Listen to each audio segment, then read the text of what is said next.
اسم بنے گا.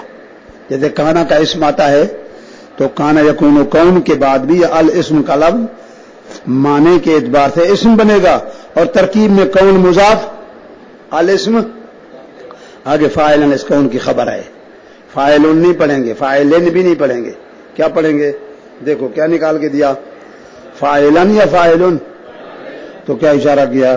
کانا یکون کون جو اپنی مصدر ہے نا, مصدر یا اپنے فعل والا کام کر رہی ہے. ضرب یضرب ضرب کہیں اگر آ جائے ضرب تو وہ بھی اسی طرح یہی کام کرتا ہے.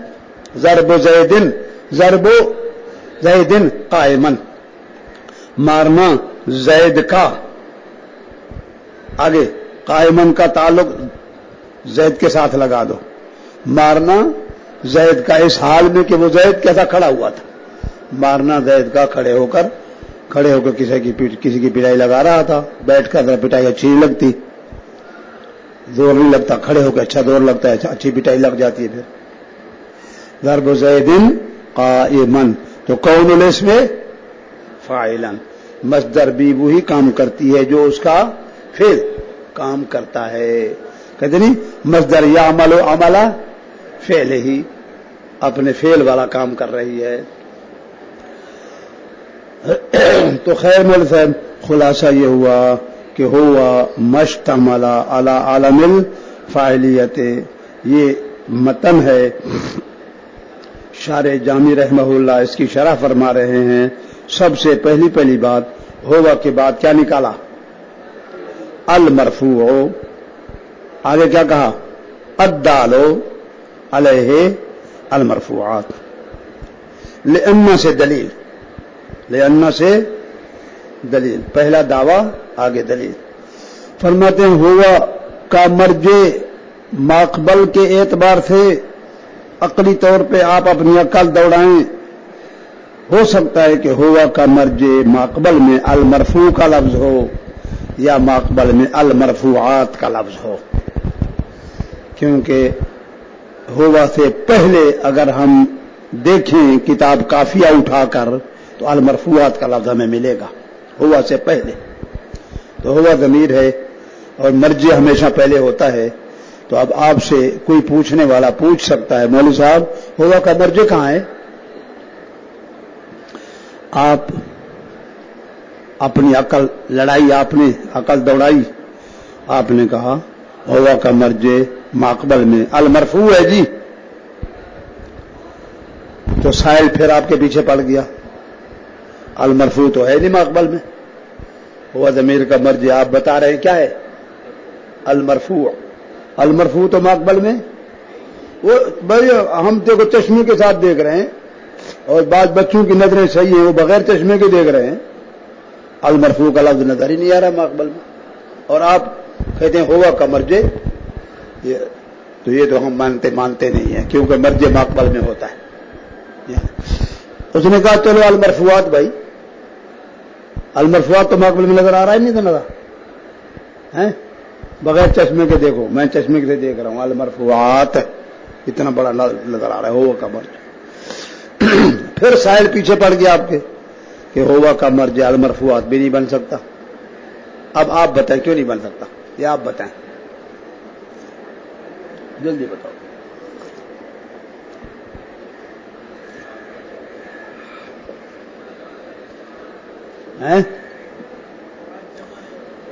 زندہ باد. المرفوعات جمع ہے اور ہوا جو ہے مفرد ہے. ایک دوسری قرار بھی بتاؤ, دوسری بھی ہے. ہوا مذکر ہے اور المرفوعات مؤنث ہے. مذکر مؤنث کیسے مرجع بن سکتے ہیں؟ وہ پورا پیالہ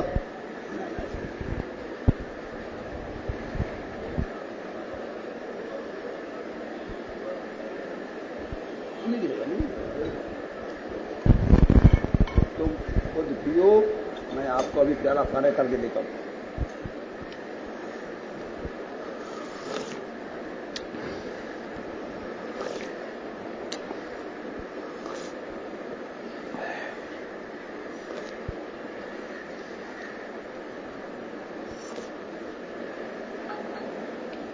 میں ادھر منہ کر کے بیٹھوں گا, تم پیتے رہو.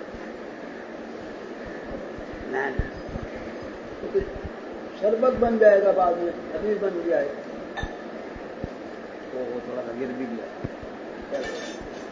بول سے سمجھ گئے کیا سمجھا؟ کہ ایک دوسری بات، تیسری بات بھی ایک ہے اس کے اندر، ہوا کا مرجع جب آپ المرفوعات کو بنائیں گے وہ جمع ہے، آپ کو پتہ ہے جمع جو ہوتی ہے افراد پر دلالت کرتی ہے، 1 2 3 4 5، جمع کس پر دلالت کرتی ہے؟ افراد۔ تو ہوا کا مرجع جب المرفوعات ہو گیا یہ افراد ہو گئے، اور وہ المرفوعات معرف ہے، کیا ہے؟ تعریف کر رہے ہیں ہم ہوا کے، وہ مرفوعات اسم کون ہوتے ہیں؟ اسم ہوتا ہے جو فاعل ہونے کی مشتمل ہے، یہ تعریف بن جائے گی، تو تعریف جو ہو جائے گی پھر افراد کی ہو جائے گی، تعریف کس کی ہو جائے گی؟ حالانکہ قانون یہ ہے کہ جہاں بھی کبھی بھی کسی چیز کی آپ تعریف کریں گے، تعریف ماہیت کی ہوتی ہے، جنس کی ہوتی ہے، افراد کی نہیں ہوتی۔ انسان، الانسان و حیوان ناطقون، الانسان معرف ہے اور اس کی تعریف حد، اس کی محدود اور حد، اس کی انسان کی حد کیا ہے؟ حیوان ناطق، حد تام، حد ناقص، رسم تام یاد ہے کچھ؟ تو یہ حد تام ہے انسان کی، حیوان ناطقون حد تام، تو معرف۔ اور تو اب یہ جو ہے حیوان ناطقون الانسانوں کی تعریف ہے، تو الانسانوں کے افراد کی نہیں، زید، عمر، بکر، خالد کی تعریف نہیں ہے، یہ افراد نہیں سمجھے بول صاحب؟ البتہ ایک کلی ہے جو اپنی تمام جزیات پر کیا آتی ہے؟ سچی آتی ہے۔ یہ حیوان الناطقون ایک تعریف ہے، اس حیوان ناطق میں آپ بھی شامل ہیں، میں بھی شامل ہوں، چھوٹا بڑا سب شامل ہے۔ تو خلاصہ یہ ہوا کہ ہوا کا مرجع اگر آپ کہیں المرفوع ہے تو وہ تو مقبل میں ہے ہی نہیں، اگر آپ کہیں ہوا کا مرجع المرفوعات ہے تو 3 خرابیاں ہیں، مذکر مؤنث کا فرق ہے، آگے مفرد اور جمع کا فرق ہے، پھر تعریف بھی کس کی لازم آئے گی؟ افراد کی، تعریف افراد کی نہیں ہوتی۔ تو اب یہ سوال ہو رہا تھا، ہوا کے بعد شارح جامی نے سوال کو دور کر دیا، کیا نکالا؟ کیا بتایا؟ ہوا المرفوع، ہوا کہ مرجع کیا ہے؟ المرفوع۔ اب یہ بھی واحد، وہ بھی واحد، یہ بھی مذکر، یہ مفرد، وہ بھی مفرد، جمع تو نہیں ہے نا؟ تو المرفوع پر الف لام جو ہے یہ بھی جنس کا ہے، ہوا المرفوع، الف لام جنس کا ہے، تو تعریف کس کی ہو جائے گی؟ اب ماہیت کی تعریف، یعنی مرفوع، ماہیت مرفوع وہ ہے ایک اسم ہوتا ہے جو فاعل ہونے کی، یہ تعریف بن جائے گی اس کی۔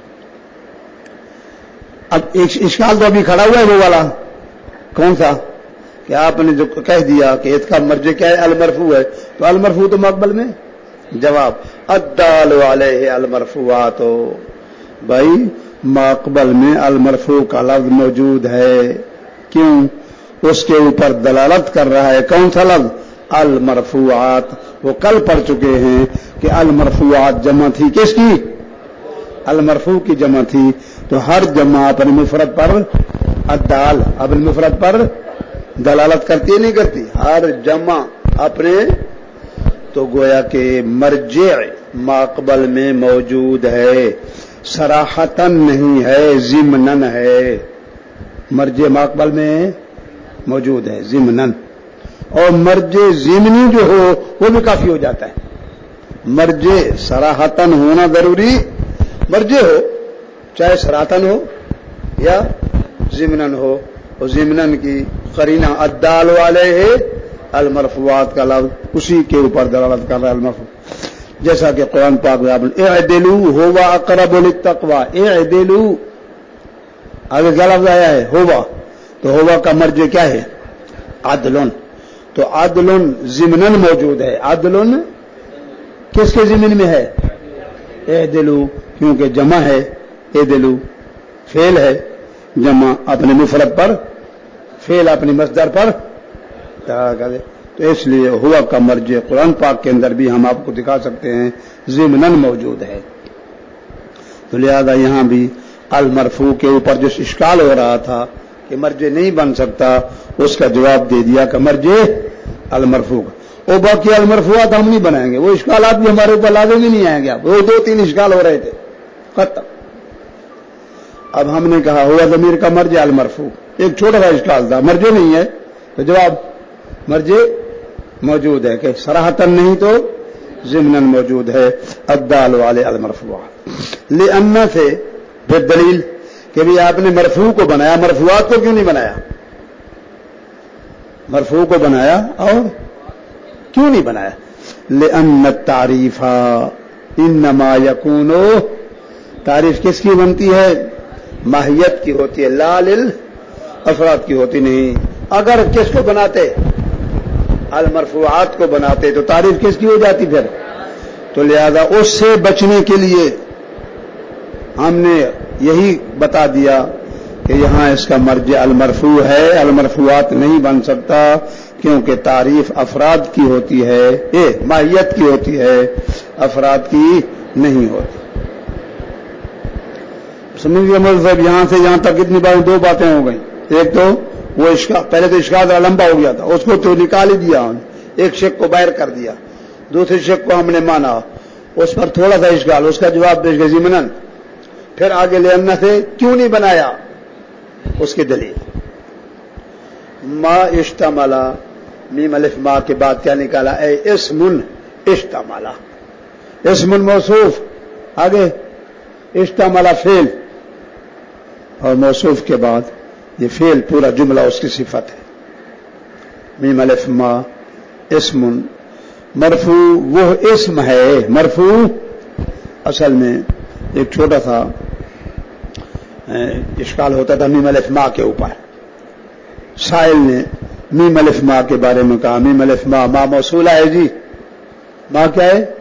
ما موصولہ عموم پر دلالت کرتا ہے. کس پر؟ شیء کے معنی میں. ترجمہ بنتا مرفوع ہوا وہ شیء ہے, مرفوع وہ میم الف ما کو عموم. اب تو ہم نے ایک لفظ خاص نکال کے دیا نا, یہ اس عموم سے بچ گئے ہم. سائل جو ابھی آپ کو بات کرنا چاہتا ہے وہ یہ ہے کہ ہوا ضمیر کا مرجع جو میم الف ما کے اندر ہے, میم الف ما عموم ہے. کیا ہے؟ موصولہ ہے ما, عموم پر, عموم سے برا شیء. تو اب ترجمہ بن جائے گا ہوا شیء, ہوا مرفوع وہ ایک شیء ہے جو فاعل ہونے کی علامت پر مشتمل ہے. جب شیء کہا آپ نے تو اس میں جانی زیدن, جانی زیدن کا دال بھی داخل ہو جائے گا. دال, صرف دال, زید پورا نا, زیدن کی دال بھی اس میں داخل ہو جائے گی. کیوں؟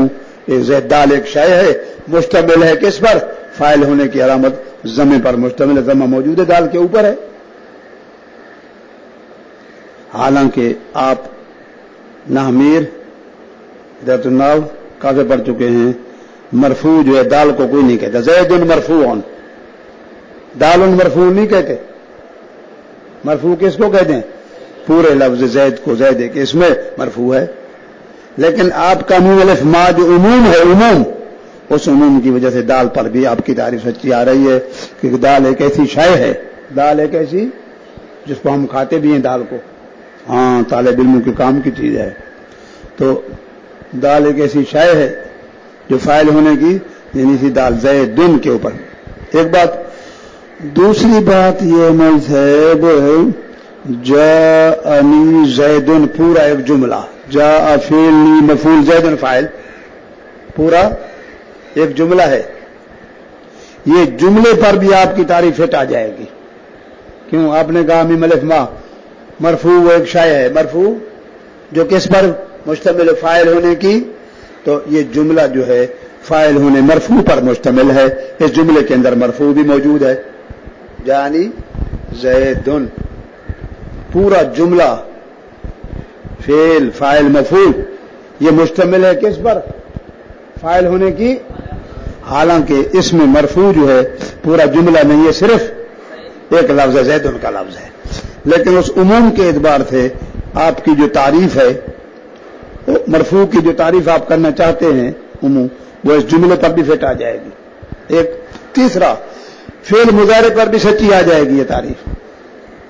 کون سا فعل مضارع؟ یضربو، جبکہ ناصب بھی نہ ہو اور جازم بھی نہ ہو۔ ناصب ہوا تو فعل مضارع کیا ہو جائے گا؟ منصوب۔ جازم ہوا تو مجزوم۔ نہ ناصب ہے نہ جازم ہے تو فعل مضارع معرب ہے، مضموم ہے، یضرب موجود ہے، رفع کی علامت پر مشتمل ہے۔ تو آپ کے میم الف ما سے سائل نے کہا کہ میم الف ما سے مراد عام ہے، شیء ہے، تو ترجمہ ہو جائے گا مرفوع ہوا، وہ ایک شے ہے جو مشتمل ہوتا ہے کس پر؟ فاعل ہونے کی علامت پر۔ تو یہ جب آپ نے کہہ دیا تو دال پر بھی فٹ آ رہا ہے، جملے پر بھی فٹ آ رہا ہے اور مضارع پر بھی فٹ آ رہا ہے۔ حالانکہ ان تینوں کو مرفوع کوئی بھی نہیں کہتا، نہ دال کو مرفوع کہتے ہیں اور نہ جملے کو مرفوع کہتے ہیں اور نہ یضرب کو مرفوع کہتے ہیں، کیونکہ یہاں ہماری بحث جو ہے وہ ویسے بھی ابھی جو جواب دے رہا ہے اسم کے ساتھ جواب دے دیا کہ میم الف ما سے مراد عموم ہے ہی نہیں بھائی، میم الف ما سے مراد کیا ہے؟ اسم ہے۔ تو اشارہ کیا میم الف ما موصوفہ ہے، ما موصولہ نہیں ہے، ما موصولہ عموم ہوتا ہے، ما موصوفہ میں خصوص آ جاتا ہے۔ موصوف صفت، موصوف صفت آگے اس کو خاص کر دیتی ہے، موصوف کے ساتھ کیا آتی ہے؟ صفت خاص کر دیتی ہے اس کو۔ تو اس لیے جب آپ نے اسمن کا لفظ بولا، اب بتا دو اسمن، تو زیدن کی دال خارج ہو گئی یا شامل رہی؟ کیوں؟ وہ ایک حرف ہے صرف، دال اسمن نہیں ہے۔ اور جانی زیدن جملہ بھی خارج ہو گیا، کیوں؟ اس لیے کہ جملہ جو ہے کلام ہے، مرکب ہے، اور الاسم جو ہے اسم فعل حرف مفرد کی قسمیں ہے، وہ دیا لمعنی مفرد کلمہ، اور پھر کلمے کی کتنی قسمیں؟ 3۔ اسم فعل، تو اسم مفرد کی قسم میں سے ہے، مرکب کی قسم میں سے نہیں ہے۔ جملہ بھی خارج اسم کے لفظ سے، دال خارج اور جملہ بھی خارج۔ کیوں خارج؟ جملہ بتا سکتے کیوں خارج ہوا؟ اس لیے کہ جملہ جو ہے وہ کلام ہے، مرکب تام ہے، اور مرکب تام میں دو مفردات ہوتے ہیں، ایک نہیں ہوتے، اور اس میں ایک ہے۔ اور مفرد جو ہے یہ الاسم جو مفرد کی قسم ہے، الاسم کس کی قسم ہے؟ مفرد کی قسم ہے، مرکب کی قسم نہیں ہے۔ اور تیسری چیز کیا خارج ہو گئی؟ مضارع۔ وہ کیوں خارج ہو گیا؟ جب اب اسم فعل ہے وہ بھی کیا ہوا اسم اشتمل علی علم الفاعلیت۔ علم الفاعلیت کے بعد پہلا لفظ کیا نکالا مول صاحب؟ علم الفاعلیت کے بعد پہلا لفظ کیا نکالا؟ علامت۔ یہ بتا چکا ہوں آپ کو، کیوں کہ علم کے کئی معنی آتے ہیں۔ علم کے نہ جھنڈے کا معنی ہو سکتا ہے یہاں، نہ پہاڑ، اور نہ علم معین، علم معین کا معنی بھی نہیں ہو سکتا، کیونکہ یہ ضمہ الف اور وہ فعل کے ساتھ تو اسم کے فاعل کے ساتھ تو معین نہیں ہے نا، وہ اور اوپر بھی پائے جاتے ہیں۔ علامت کون الاسم فاعلا، یہ کیوں نکال دیا کہ فاعلیت کے اندر یا اور تا جو ہے، فاعلیت کے اندر یا اور تا جو ہے وہ اشارہ کر دیا، وہ نسبت کی نہیں ہے بلکہ یا اور تا جو ہے کس کی؟ مصدریت کی ہے۔ یا اور تا مصدریت کی نشانی کے طور پہ آپ کے حاشے کے اوپر بھی لکھ دیا ہے، آپ کے حاشے پر بھی لکھ دیا ہے۔ جب ما مصدریت کی ہوتی ہے تو جو جس اسم پر داخل ہے، جس اسم پر داخل ہے اس اسم سے پہلے، اب یہاں الفاعلیت پر داخل ہے، یا اس اسم سے پہلے، اس اسم سے کانا یکون میں کون مصدر نکالو، اور پھر اس جہاں بحث چل رہی ہے جس چیز کی اس کو اس کون کا مضاف الیہ بنا دو۔ الفاعلیت کا ایک لفظ ہے آپ کے پاس، اس فاعلیت سے پہلے کیا لفظ نکالو؟ کان یکون کون، ٹھیک، اور پھر اس کون سے جس چیز کی بات چل رہی ہے اس کون کا مضاف الیہ بنا دو اس کو. یہاں کس کی بات چل رہی ہے؟ کون الاسم. اور جو الفاعلیت ہے اس کو یا مصدریت کو نکال وہ کانا کی خبر بنا دو. کون الاسم فاعل. اگر مفعولیت کا لفظ آگے آئے گا کہیں العالم المفعولیت منصوبات میں آئے گا تو وہاں بھی یہی لفظ نکالا جائے گا. کیا؟ کون الاسم مفعولا.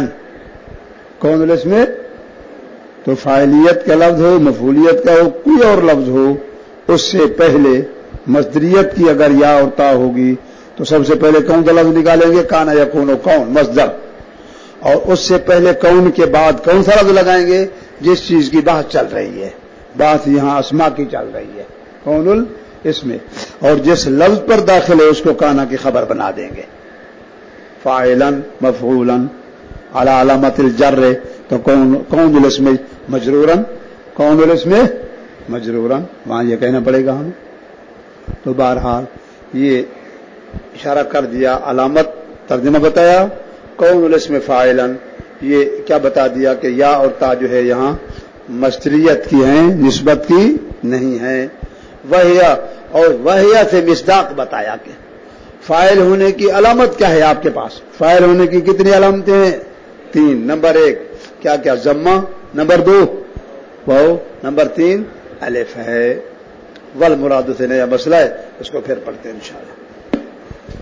وَمَنَّا نَسْأَلُكَ عِلْمًا نَافِعًا وَعَمَلًا مُتَقَبَّلًا وَرِزْقًا وَاسِعًا حَلَالًا طَيِّبًا وَشِفَاءً مِّن كُلِّ دَاءٍ وصلی اللہ تعالی علیہ وسلم اجمعین.